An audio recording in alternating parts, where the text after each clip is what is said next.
Well, I'm giving him 357 fantasy points in non-PPR leagues and 421 in PPR leagues.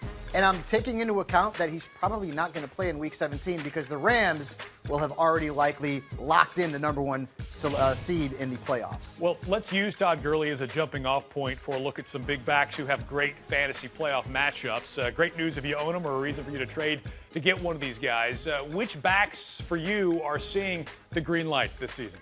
David Johnson, and hopefully we'll get a big stat line from him tonight. But look at his opponents coming up in weeks 14 to 16. You've got the Lions, the Falcons, and the Rams. None of those defenses have been good against the run this season, so DJ could be a championship hero for you.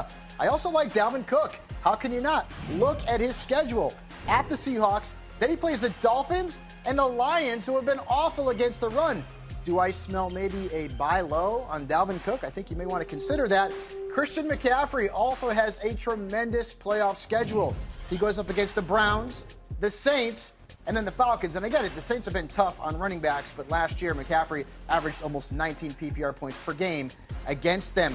Joe Mixon has also got a very favorable schedule in the last 3 weeks of the fantasy season. He'll be facing the Chargers, the Raiders, and the Browns. And Mixon has been one of the best running backs in terms of workload per game this season, so he's going to lead a lot of people to a championship. And finally, Melvin Gordon.